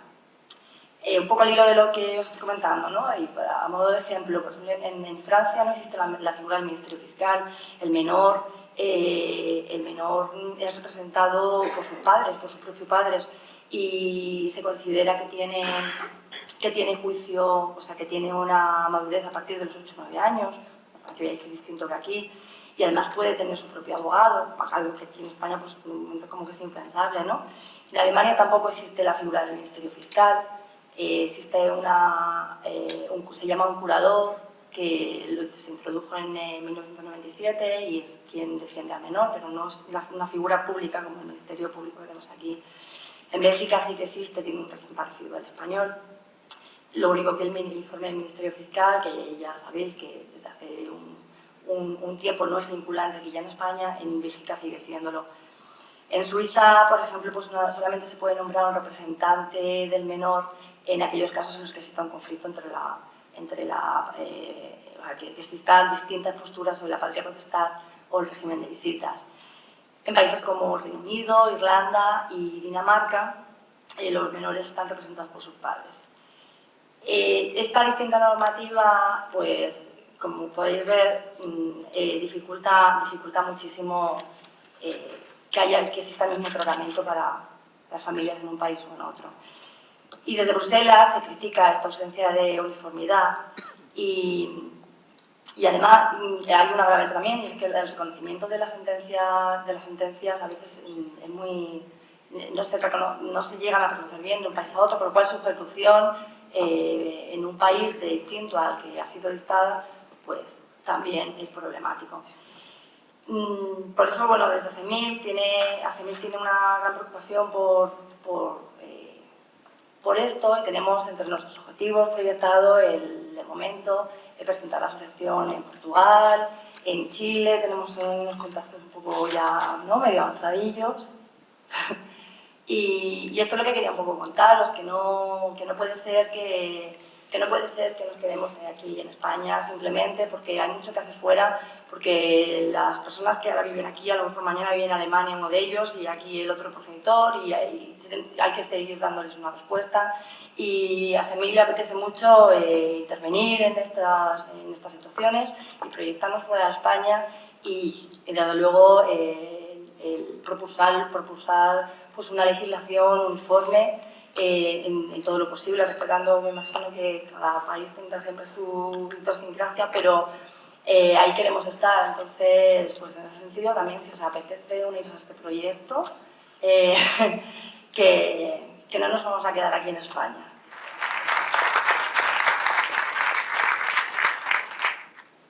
Durante mi trabajo en el juzgado inevitablemente la mayoría de las intervenciones son en rupturas de pareja conflictivas, en las que aprecias en los hijos un notable adoctrinamiento por parte de algunos de los progenitores. Y comparto mucho la frustración a la que hacía referencia antes Mariluz, en cuanto que ves un poco el sufrimiento de esos niños y no hay una respuesta clara que los proteja por parte de todo el aparataje judicial, ¿no? Entonces a mí siempre me suscitó mucha curiosidad saber cómo hacen los progenitores que manipulan a los hijos, qué hacen para manipularlos, ¿no? Entonces sobre eso fue nuestra investigación. Durante 3 años, del 2009 al 2012, reunimos 72 parejas en las que al menos uno de los hijos había sido gravemente manipulado por uno de los progenitores. Esa manipulación no solo la evalué, el trabajo de investigación lo hicimos 3 personas, una profesora de la Facultad de Psicología, de Metodología, que fue la que nos ayudó con el análisis estadístico de los datos, otra psicóloga que trabajaba en el punto de encuentro de Gijón y yo. Entonces, si un caso si los niños estaban manipulados o no, era evaluado por mí y por la otra psicóloga, no solo por mí. Extrajimos de la literatura científica sobre el tema, extrajimos 27 estrategias de alienación descritas por diversos autores, que las elegimos un poco porque eran las que aparecían descritas con más frecuencia y porque las veíamos que estaban presentes en los casos que nosotros tratábamos. Y luego analizamos con qué frecuencia se utilizaban, si había diferencias entre varones y mujeres y si había diferencias entre custodios y no custodios. Entonces el resultado fue que esas 37 estrategias de alienación se podían ordenar por la frecuencia de uso. En la literatura científica sobre el tema sí que aparecían las estrategias descritas, pero no había muchos estudios sobre con qué frecuencia se utilizaban. Había dos, en aquel momento yo encontré dos. Uno había preguntado a adultos que de pequeños habían sufrido una separación conflictiva de sus padres, les habían pedido que describieran qué hacían sus padres para manipularlos. Y otro estudio había utilizado a progenitores que no veían a sus hijos y les habían pedido que describieran qué creían que hacía el otro progenitor para manipular a los hijos. En nuestro caso, yo creo que la investigación era más completa porque no utilizamos solo lo que opinaban los niños o lo que opinaba un progenitor u otro, sino que para decidir si una estrategia de alienación estaba presente o no, utilizamos la evaluación pericial que estábamos haciendo, con lo cual teníamos información de un progenitor, del otro, de las nuevas parejas, de los hijos, de los colegios, de otros profesionales que hubiéramos contactado, los servicios sociales, pediatras. Es decir, que para determinar si una estrategia de alienación estaba presente o no, la información de que disponíamos era bastante completa. Y nuestra sorpresa fue que en los estudios que había previamente no aparecía descrito, bueno, en uno de ellos sí, con qué frecuencia se utilizaban las estrategias, pero era una frecuencia muy como dispersa, no se extraía nada significativo. Del trabajo nuestro, a mí me sorprendió que se podía ordenar las estrategias por la frecuencia de uso. Y hay 5 de ellas que las utiliza entre el 90 y el 100% de los progenitores que manipulan. Que son, esto si hubiera tenido un PowerPoint, aparece como un termómetro en el que hay 5 que son utilizadas por el 90% de los que manipulan, otras 5 por el 80%, y así van bajando en frecuencia de uso hasta unas que las utilizan entre el 10 y el 20% de la muestra. Las que utilizan el 90% son impedir las visitas, tomar decisiones sobre los hijos sin consultar al otro progenitor, insultar o desvalorizar al otro progenitor entre los hijos, premiar en el niño conductas despectivas o de insultos hacia el otro progenitor, y no informar al otro progenitor sobre cosas relevantes de los hijos, pues su salud, el colegio, las actividades extraescolares y la vida cotidiana en general. Las otras 5 estrategias que utilizaban el 80% de la población son interrogar al niño tras las visitas, cuando vienen de estar con el otro progenitor, hacer un examen pormenorizado de qué ha hecho, dónde ha ido, qué dijo su padre, qué dijo su madre, con quién estuvo. Compartir información con el niño en el sentido de utilizarlos como confidentes y contarles cosas claramente inapropiadas, desde el procedimiento judicial, cómo va la separación de los bienes, las nuevas parejas, sus expectativas respecto a las nuevas parejas, información claramente improcedente que hace de los niños pseudoadultos, a veces con mucha más sensatez que los propios progenitores, porque a mí me deja de sorprenderme ver a niños de 9 y 10 años que te hablan de unos temas con una lucidez que no tienen sus padres.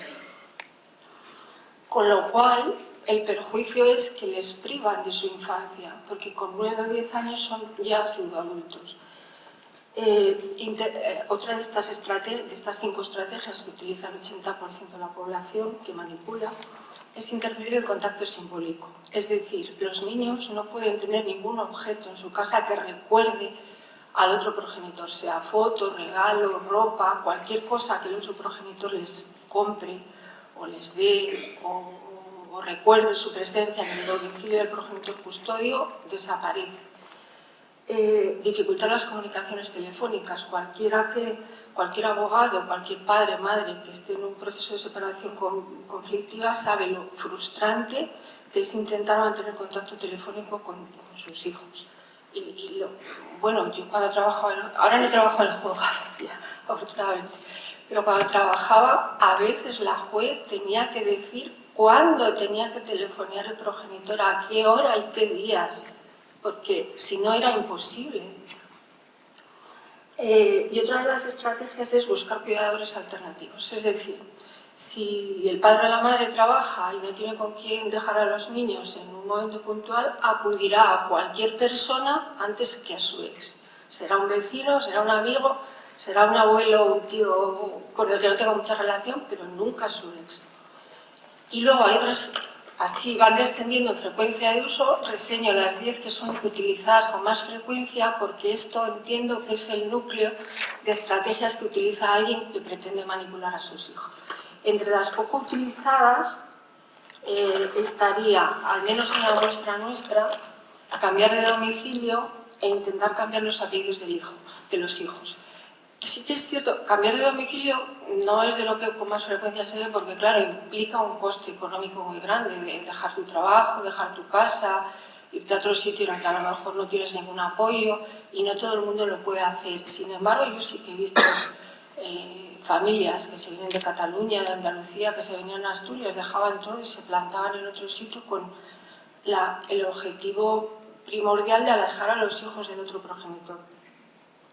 Y en cuanto a intentar cambiar los apellidos a los hijos, sí que es cierto que a lo mejor legalmente no lo pueden hacer, pero sí que ves en el colegio, por ejemplo, cuando vas a hablar con los profesores, que les empiezas a comentar un poco la situación familiar y te dicen, pero el padre de este niño, la madre de este niño no es fulanito o menganito. No. Ay, pues aquí en la ficha de inscripción figuran los apellidos de otra persona. Es decir, a lo mejor en un juzgado, en el registro civil, donde haya que hacerlo. No lo pueden hacer, pero en el colegio, por ejemplo, sí. Inscriben a los niños con otros apellidos. Y bueno, los niños sí que te dicen con frecuencia, cuando sea mayor me cambio los apellidos. Bueno, esto en cuanto a las estrategias. Entonces, esto tiene su utilidad, el ver que hay como un orden en las estrategias que se utilizan y que curiosamente la mayoría de la gente utiliza las mismas, con lo cual yo me voy a permitir la licencia de decir que efectivamente no querrán llamarle síndrome, porque lo que no se nombra no existe, pero desde luego tiene toda la pinta, porque es curiosísimo cuando analizas que los niños presentan las mismas conductas, los mismos pensamientos, quien manipula utiliza las mismas estrategias, te da los mismos argumentos. Entonces para mí es blanco y en botella. Ahora que digan lo que quieran. Y si no, que se investigue más. El ver que las estrategias se pueden ordenar ayuda a detectar un tipo de situación, ayuda a tomar decisiones terapéuticas, ayuda a tomar decisiones periciales, judiciales. Luego es importante analizar cómo se producen las cosas. Otro aspecto que investigamos es si existían diferencias entre hombres y mujeres en cuanto a la cantidad de estrategias utilizadas y al tipo de estrategias utilizadas. En nuestro estudio, como en todos los que hemos consultado, hay una confluencia en los resultados. En cuanto a que no hay diferencias entre varones y mujeres, los dos pueden manipular por igual.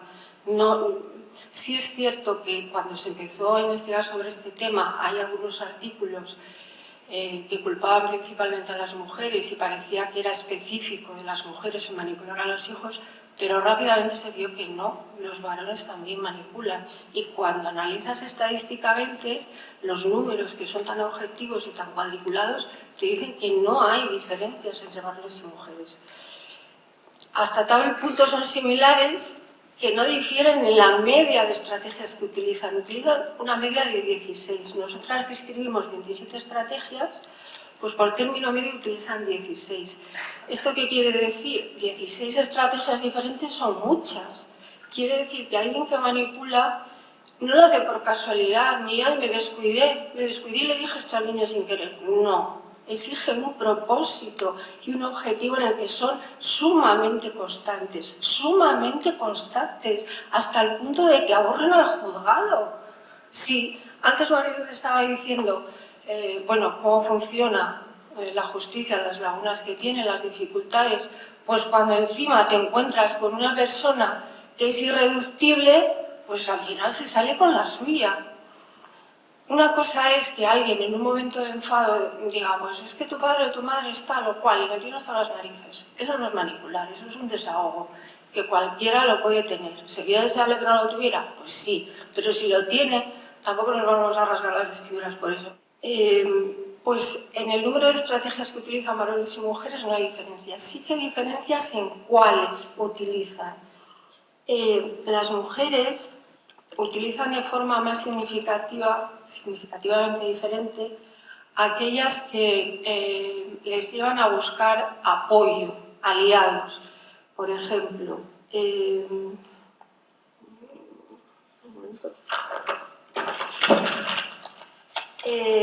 utilizan significativamente más estrategias como atribuir el rol parental a la nueva pareja. Si te has separado y tienes una nueva pareja, es más probable que una mujer diga ahora el padre de los niños es este señor y no el otro. Es más probable que lo haga una mujer que un varón. Buscar informes psicológicos o médicos que avalen que el niño realmente cuando va con el otro progenitor sufre muchísimo, tiene un ataque de ansiedad y que le perjudica gravemente ver al otro progenitor. Y buscar cooperantes. Generalmente, está escrito en la literatura, y yo lo he visto en mi práctica cotidiana, quien manipula busca aliados y siempre no manipula a una persona sola, es como toda la constelación familiar, los abuelos, los tíos, los amigos. Entonces, son tan hábiles y tan persistentes en su propósito, los profesores. ¿Cuántas veces? Lo normal es que cuando vayas a hablar con un profesor te diga, el niño está aquí, yo en su vida familiar no quiero entrar, sí que le veo que está disgustado, pero yo no me quiero pronunciar, vaya. Y cuando alguien manipula en condiciones, vas al colegio y te encuentras un profesor que es militante de esa familia y tú dices, vale, o sea, aquí ya ha venido también a sembrar la semilla. Pues eso es más probable que lo haga una mujer que un varón. Y los varones utilizan de forma prioritaria eliminar la autoridad de la madre. Y dan como resultado hijos muy rebeldes, con los que es muy difícil convivir, porque no sirven normas, porque ante la mínima que pretendas ponerle insultan, no se van dando un portazo, no aparecen en 2 días. Eso es más probable que lo haga un varón que una mujer. También analizamos si el tener o no tener la custodia influía en el número de estrategias de alienación que se utilizaban y en cuáles. Sí, evidentemente influye en el número de estrategias de alienación que se utilizan porque alguien que ejerce la custodia tiene mayor acceso al niño, pasa más tiempo con él y tiene más facilidad para utilizar estrategias que alguien que no convive. Es decir, si tú tienes la custodia, es más fácil para ti impedir que el niño tenga contacto con el otro progenitor que si no la tienes. Eso es evidente. O impedir el contacto telefónico, o impedir que tenga acceso a la información médica o escolar. Evidentemente eso lo puedes hacer mejor si tienes la custodia que si no. Y con lo cual sí que hay diferencias estadísticamente significativas. Se utiliza más estrategias quien ejerce la custodia que quien no la ejerce. También es más probable que la manipulación la ejerza quien tiene la custodia sobre quien no la tiene, pero también hay progenitores no custodios que manipulan. Tú tienes tu custodia de tu hijo tranquilamente y llega el otro a las visitas y le machaca.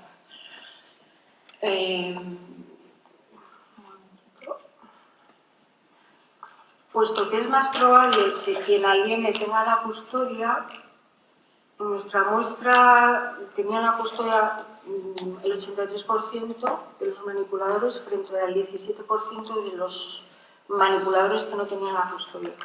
Pero nosotros la interpretación que dimos a este hecho no es que tener la custodia genere la manipulación, sino que pensamos que para alguien que pretende manipular a sus hijos, el tener la custodia le ofrece mayores facilidades que el no tener. En cuanto al tipo de estrategias de manipulación que utilizan los que tienen la custodia y los que no, también hay diferencias cualitativas. Quien tiene la custodia utiliza estrategias dirigidas a a alejar al niño del otro progenitor, a interrumpir el contacto, a sustituir la figura parental por una nueva, a buscar apoyo para sus planteamientos, a alejar al niño de la familia extensa. Es que es curioso, no solo pierden un padre o una madre, sino que pierden toda esa familia, materna, paterna, abuelos, tíos, primos. Y quien no tiene la custodia utiliza de forma preferente la estrategia de reducir la autoridad del progenitor que la tiene, deteriorar la imagen del otro o de su nueva pareja ante los hijos y compartir excesiva información con los hijos y responsabilizarlo de su propio bienestar emocional, que nosotros en la literatura aparece como parentificación. Es decir, los progenitores que manipulan, lejos de preservarse su propio malestar emocional, lo hacen visible delante de los niños. Entonces les lloran, les dicen lo mal que se encuentran y les hacen creer que si los niños se ponen de su parte, ellos estarán mejor. Es decir, yo no puedo fallarle a mi padre o a mi madre porque si no él se va a deprimir y eso es un chantaje emocional tremendo.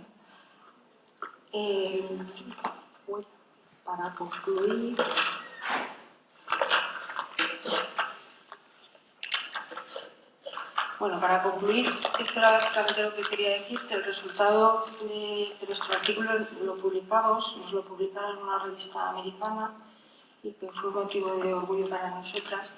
Y yo cuando lo releo siempre digo que bien está, porque me parece que a mí me sorprendieron los resultados.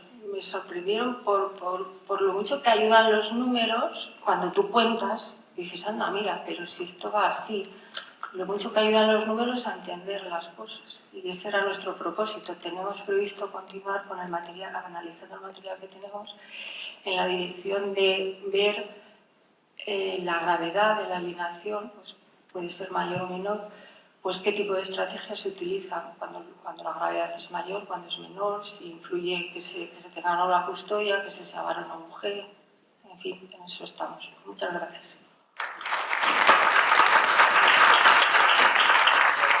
Vamos a clausurar la jornada.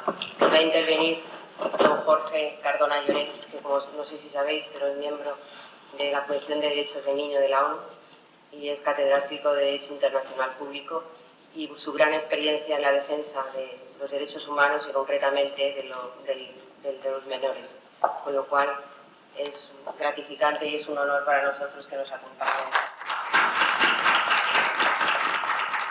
Como se ha dicho, yo soy Jorge Cardona, soy miembro del Comité de Derechos del Niño de las Naciones Unidas y no soy de ASEMIT. Ni tampoco soy abogado en ejercicio, aunque sí que soy catedrático de Derecho Internacional en la Universidad de Valencia. En el marco del Comité de Derechos del Niño, nuestra función, os explico brevemente, somos 18 personas de diversas partes del planeta. Hay la regla que no se respeta, como el derecho español, pues lo mismo. La regla debería de ser 3 de América Latina, 3 de Europa Occidental, 3 de Europa Oriental, 3 de Asia, 3 de África del Norte y 3 de África subsahariana. Y más o menos se aproxima, pero nos tienen que elegir los estados y no se someten a cuotas. Entonces, hay veces que de una región donde debería haber 3 hay 2 y donde debería haber 3 hay 4, pero bueno, más o menos ese es el reparto. Y funcionamos con independencia. Yo no represento a España, más aún cuando se habla de España, yo salgo de la sala a efectos de garantizar la independencia y por lo tanto no puedes estar presente cuando se habla del Estado del cual eres nacional. Nuestra función es vigilar que se respeta la Convención de los Derechos del Niño en los 194 estados parte, que son todos los estados del mundo menos 3. Y por lo tanto, nosotros intentamos, dialogamos con los estados, cada 5 años tienen que venir a examinarse. Junto a la Convención se han hecho 3 protocolos que también son de nuestra competencia, otros 3 tratados que están unidos a la Convención. Convención de la que seguro que todo el mundo ha oído que la semana pasada se celebró el 25 aniversario, por lo tanto pues hemos estado en todos los medios de opinión pública. Pues digo que se han firmado otros 3 tratados que están unidos, que son 3 protocolos. Un protocolo sobre venta de niños, prostitución infantil y pornografía infantil, que establece obligaciones en ese marco. Otro sobre los niños en conflictos armados. Y el tercer protocolo, que entró en vigor el 14 de abril de este año, es el protocolo especialmente importante para las funciones de ASEMIP, que permite que un niño o sus representantes acudan al comité denunciando a un Estado que no respeta los derechos contenidos en la Convención. Y, por lo tanto, permite que el comité conozca del asunto y, a partir de ahí, decida si ha habido o no violación de la Convención. Para ello se ponen una serie de requisitos para que se pueda acudir. El primero es que los hechos se hayan producido después de la entrada en vigor del protocolo. España es parte y, por lo tanto, tienen que ser hechos producidos después del 14 de abril, pero a partir de ahora pues, se podrá acudir al comité para denunciar la violación. El artículo 3 de la Convención, que es el artículo que para SEMIP está, me parece, en el frontispicio de sus estatutos, es el artículo que prevé, como hemos dicho en el comité, el derecho del niño, no el principio, no es un principio jurídico, es el derecho del niño a que su interés superior sea una consideración primordial en toda decisión que le afecte. Y que le afecte no quiere decir que sea el destinatario, quiere decir que le afecte. El divorcio de los padres le afecta, el ingreso de los padres en prisión le afecta, y las decisiones que van dirigidas al niño, sin lugar a dudas, le afectan. Por lo tanto, toda decisión que le afecte el interés superior tiene que ser una consideración primordial. Y esto no es un principio jurídico, que también, pero no queda solo en el marco de los principios. De esto hablaremos mañana, en las jornadas que tiene ASEMIP, pero el comité se dio cuenta de que los Estados no entienden lo que es el interés superior del niño. Y que cuando venía un Estado te decía, mire usted, yo he prohibido el castigo corporal en todos los casos, salvo el interés superior del niño. Entonces tú decías, ¿y qué será el interés superior del niño para este Estado? ¿No? O está prohibido, hemos puesto la edad de matrimonio en las niñas en los 14 años, salvo que el interés superior del niño, de la niña, el juez decida antes de los 14. Y tú decías, ¿y qué será el interés superior del niño para este Estado? Una niña de 12 años casándola. Entonces, ibas dándote cuenta que no se entendía lo que era el interés superior. Y otra de las funciones del comité es ayudar a los Estados a comprender las obligaciones que han asumido en la Convención. Y eso lo hacemos a través de un instrumento que se llaman las observaciones generales. Es un documento que ha de tener un máximo de 7.000 palabras. Esto es un requisito puesto por la ONU. Nos limitan las palabras, pero en un máximo de 7.000 palabras explicamos a los Estados el contenido de un artículo, de una disposición o de un tema vinculado con la Convención. Y a la luz de los problemas que había en interpretar lo que es el interés superior del niño, en febrero de 2013 aprobamos la observación general número 14, que lleva por título El derecho del niño a que su interés superior sea una consideración primordial en toda decisión que le afecte. Y ahí intentamos explicarles a los Estados que el interés superior es un concepto jurídico indeterminado, pero no es un concepto jurídico discrecional.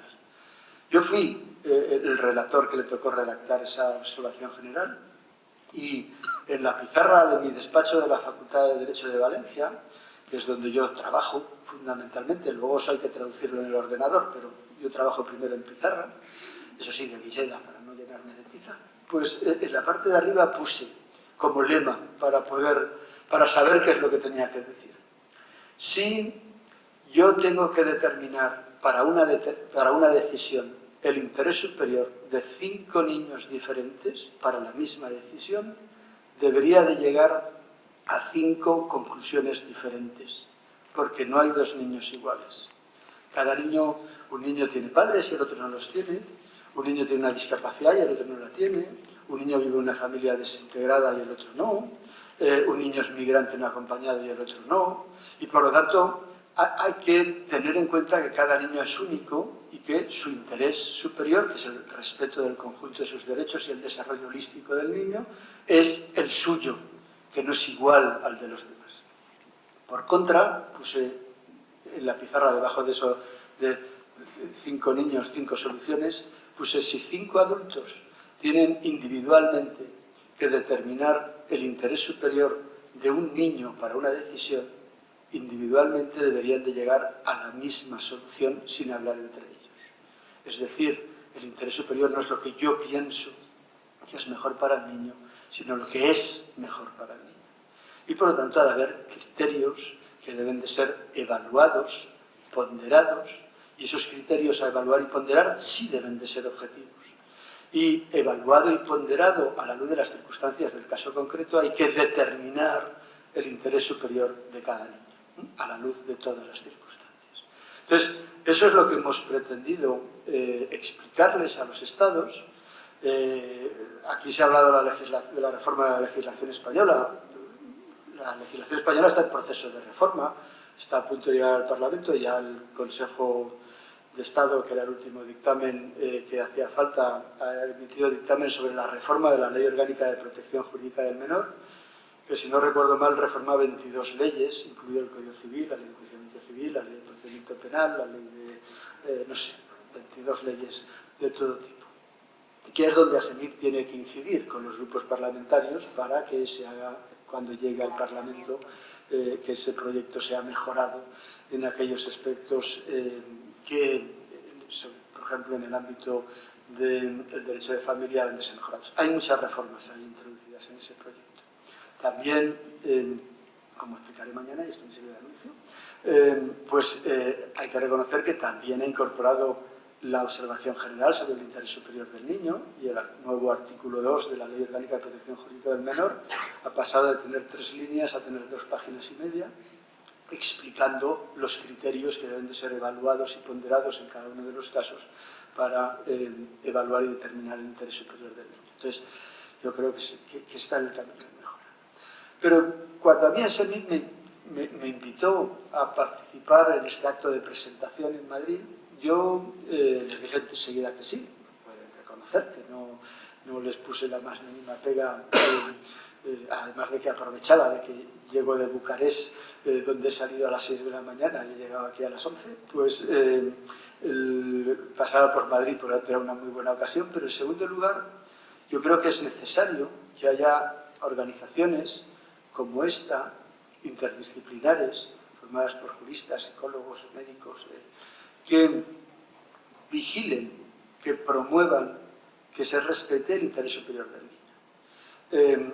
El derecho tiene que prever también que eso se haga, y debe de establecer mecanismos para que se vigile, que se haga de oficio, pero en cualquier caso el papel de la sociedad civil, y una organización es sociedad civil organizada, es fundamental también para promover y proteger todos los derechos humanos, y en concreto los derechos del niño. Yo quiero felicitar a ASEMIP por su existencia, decirle que tiene un papel fundamental en actuar, no solo en formar, que también, no solo en incidir políticamente, sino también en actuar en los casos determinados, y que entre esas actuaciones está, cuando no funciona el sistema nacional, para eso se ha hecho el tercer protocolo, acudir al Comité de Derechos del Niño llevando casos concretos en los cuales no se haya respetado el derecho del niño, vuelvo a repetir el término, no el principio, el derecho del niño a que su interés superior sea una consideración primordial en toda decisión que le afecte. Yo creo eso, hacerlo a través de organizaciones como ASEMIP es el elemento esencial, porque no es un proceso fácil.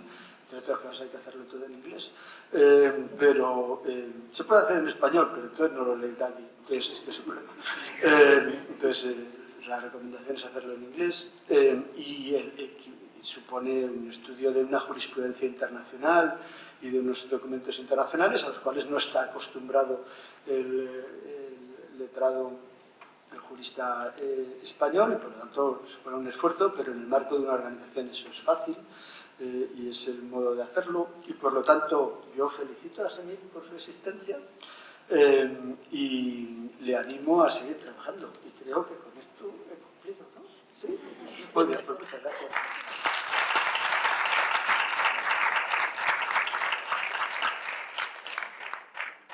Terminamos hoy que la clausura de la jornada. Muchas gracias.